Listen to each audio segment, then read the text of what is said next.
2 Samuel, capítulo 17, verso 1. Disse mais Aitofel a Absalão: Deixa-me escolher 12.000 homens, e me levantarei, e perseguirei a Davi esta noite. Esse versículo fala de um personagem bíblico que teve um fim trágico. Seu nome é Aitofel, e ele era conhecido por ser um bom conselheiro. Alguns consideravam seus conselhos como se fossem as próprias palavras de Deus. Ele serviu ao rei Davi por algum tempo, mas quando Absalão, filho do rei, se rebelou contra o pai, Aitofel traiu Davi, se juntando a Absalão. Uma certa vez, Aitofel deu conselhos estratégicos a Absalão, a fim de matar Davi e concluir a posse do reino, sem contar o conselho anterior que ele havia dado para que Absalão tivesse relações com as mulheres de seu pai à vista de todo o povo. Aparentemente, Aitofel teve uma vida exemplar antes de se rebelar acompanhando Absalão, pois a Bíblia afirma que naquela época, tanto Davi como Absalão consideravam os conselhos de Aitofel como se fossem a palavra do próprio Deus. Conhecemos um pouco a história de Davi e sabemos que ele era um homem segundo o coração de Deus, mas isso não o isentou de cometer gravíssimos pecados. Algo parecido aconteceu com o ex-conselheiro de Davi. Aitofel investe sua inteligência e sabedoria para praticar o mal, tramando contra o ungido do Senhor, que era o rei de Israel.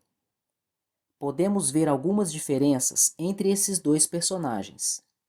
Davi era um homem temente a Deus.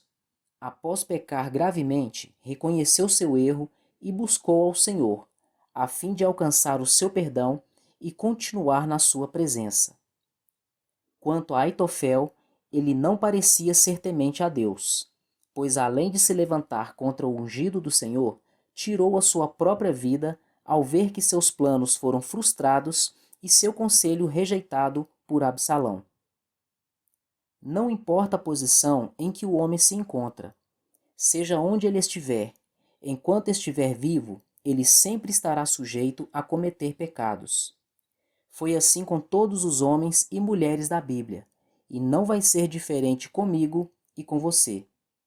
Por isso, a Bíblia nos alerta que aquele que está de pé, cuide para que não caia.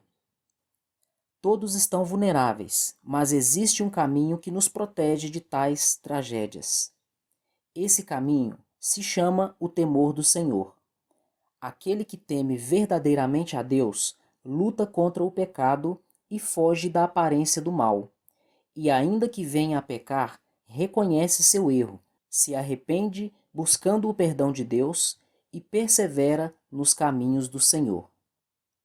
O apóstolo Paulo nos deixou preciosos tesouros da palavra de Deus registrados em suas cartas que estão no Novo Testamento.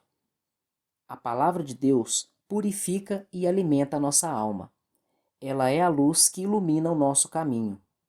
Por isso, não deixe de meditar nas Escrituras Sagradas. Não deixe de orar e tenha comunhão diária com Deus.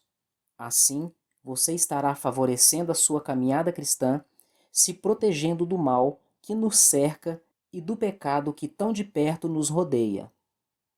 Em Hebreus capítulo 12, nos versículos 1 e 2, está escrito: Portanto, também nós, uma vez que estamos rodeados por tão grande nuvem de testemunhas, livremo-nos de tudo o que nos atrapalha e do pecado que nos envolve, e corramos com perseverança a corrida que nos é proposta, tendo os olhos fitos em Jesus, autor e consumador da nossa fé.